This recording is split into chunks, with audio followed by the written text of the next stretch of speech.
Para pemain yang dipanggil pelatih Sintayong tampak telah mengikuti training camp persiapan ASEAN Championship 2024 atau Piala AFF. Hari pertama pemusatan latihan diisi dengan latihan penguatan fisik, otot, dan adaptasi lapangan.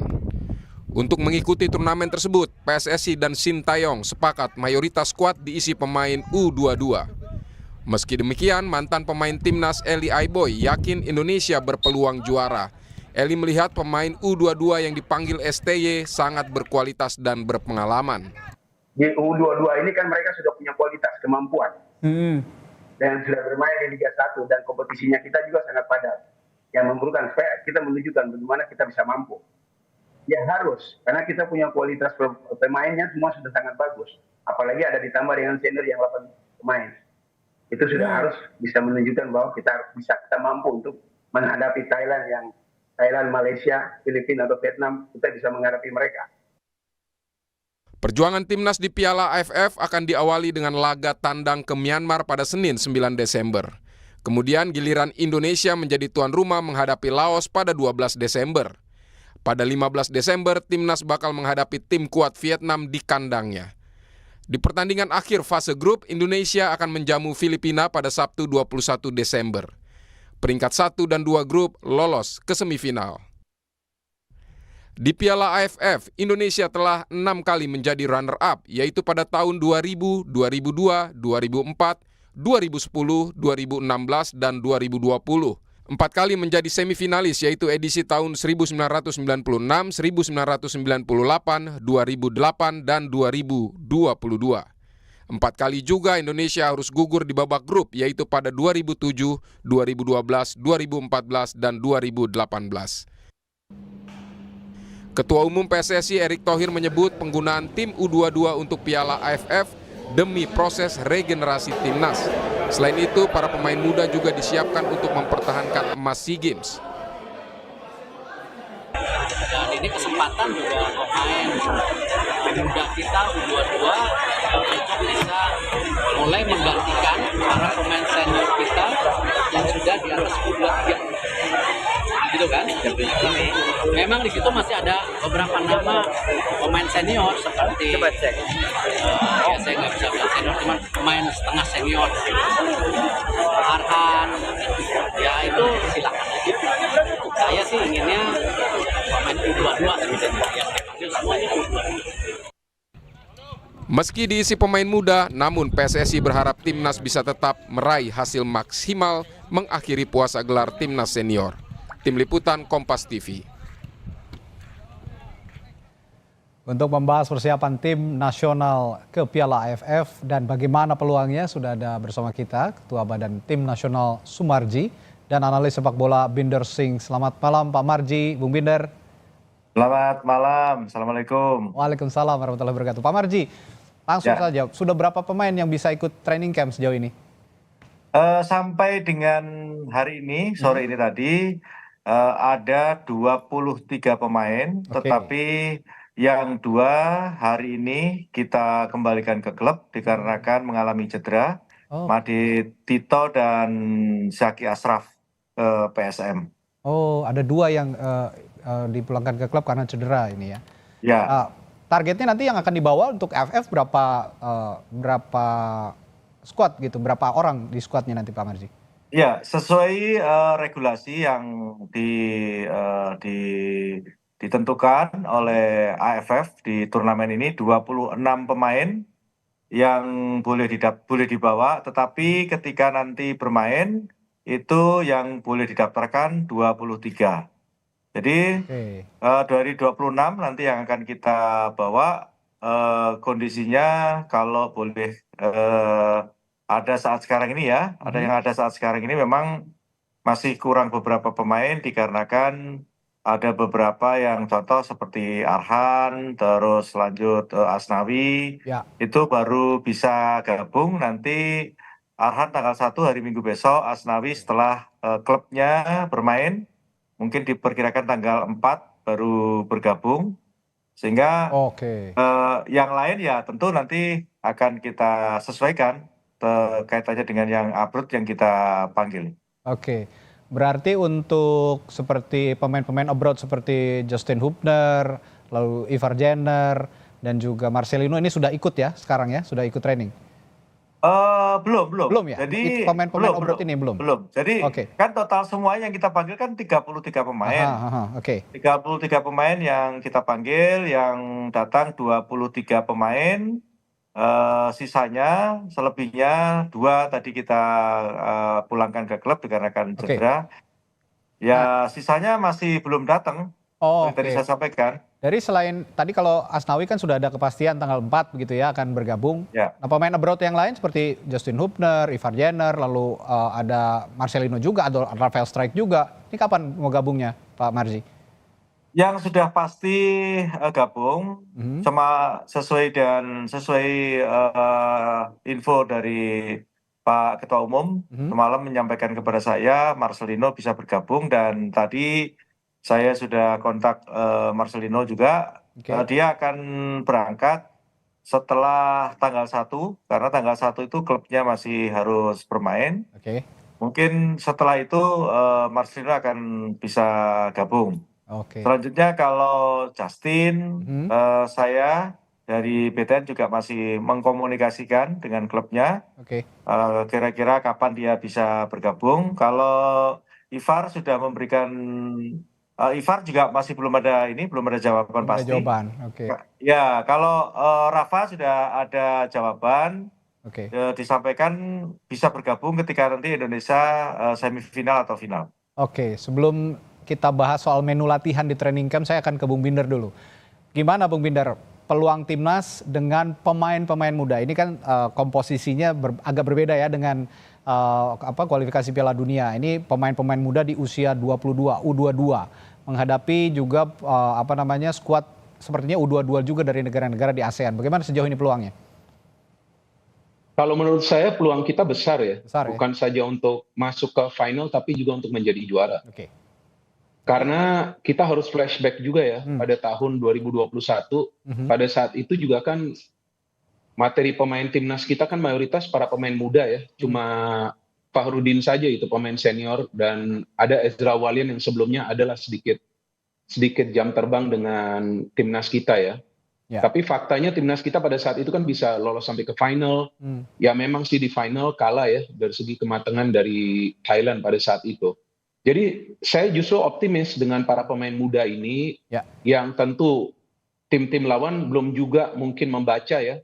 Membaca karakter permainan dari para pemain muda ini, tentu mereka juga nanti akan kesulitan lah untuk bisa membaca strategi dari tim kita.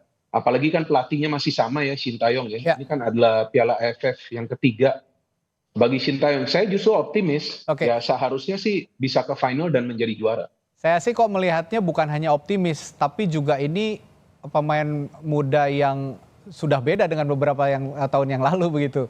Kalau melihat komposisi pemain muda yang sekarang, sudah ada influence dari pemain-pemain Indonesia yang bermain di Eropa juga ada bermain di beberapa klub di ASEAN. Sejauh ini influence mereka-mereka yang abroad begitu bermain di liga-liga luar Indonesia, bagaimana untuk impact-nya untuk timnas kita, terutama yang U22 ini, Bung Binder? Jelas sangat besar dong. Besar, saya dari beberapa tahun yang lalu juga selalu mengatakan bahwa para pemain abroad kita atau para pemain keturunan kita yang bermain di Eropa itu, pada saat memang mereka sekarang bisa membela timnas Indonesia, jelas mengangkat level permainan dari timnas kita. Kan hari ini kan kita juga sudah bisa melihat timnas kita tembus ya ke peringkat 125 ya FIFA ya. Ini kan sesuatu yang perlu kita syukuri ya, dan juga kita perlu apresiasi juga kepada federasi dan juga jajaran pelatih dan juga pemain bisa merealisasikan ya peringkat FIFA hampir mendekati 100 besar. Jadi saya justru berharap para pemain kita yang bermain di abroad, Marcelino, Arhan, Asnawi, Ivar Jenner, Justin Hubner, dan Rafael Strijk, semoga mereka semua bisa bermain mulai dari semifinal.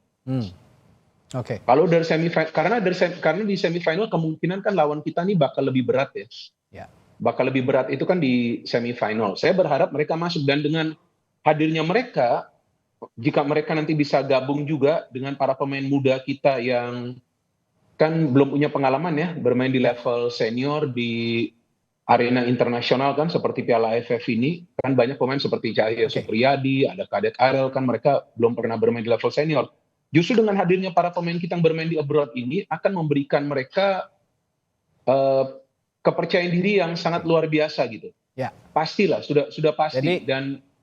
Dan saya pikir ya dalam hal ini juga para pemain kita yang bermain di dalam negeri juga harus bisa bersaing dengan mereka ya. Jadi ya akan ada semacam persaingan yang sehat juga nanti. Ya, dengan besarnya impact pemain-pemain abroad kepada pemain muda kita di Indonesia, target juara realistis dong ya Pak Marji?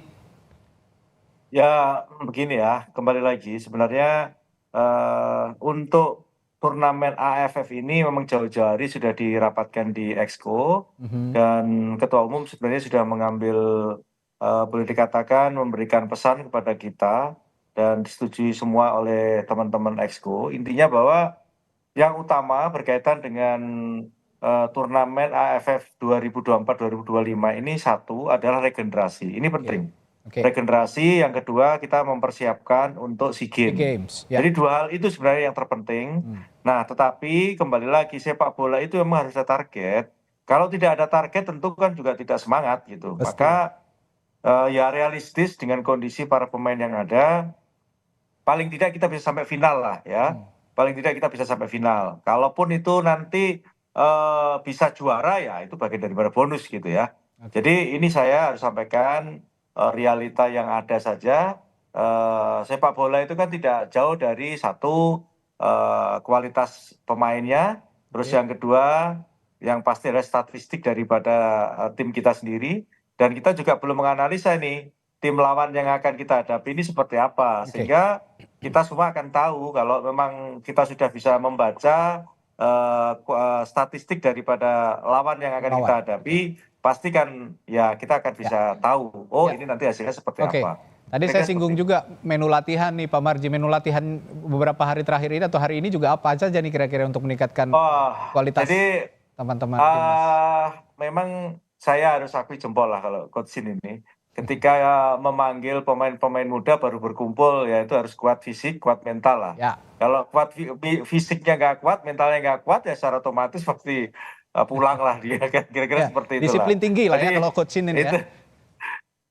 Kali ini belum menyentuh ke strategi permainan, lebih mengutamakan kepada fisik dan mental dulu, itu yang diasah betul. Karena kalau kedua hal itu sudah bisa tercapai, secara otomatis kan lebih mudah meramu strategi kan.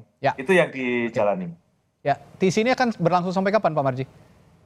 Kami di sini di Bali nanti sampai dengan tanggal 4, lantas kami langsung akan berangkat ke Myanmar. Oke. Bung Minder, ini sama sekali kita juga nggak mau ya berbicara soal kegagalan. Kita semua optimistis akan juara dan realistis sepertinya target itu akan di depan mata akan kita raih. Setelah ya 20 tahun terakhir kita tidak bisa menjuarai AFF.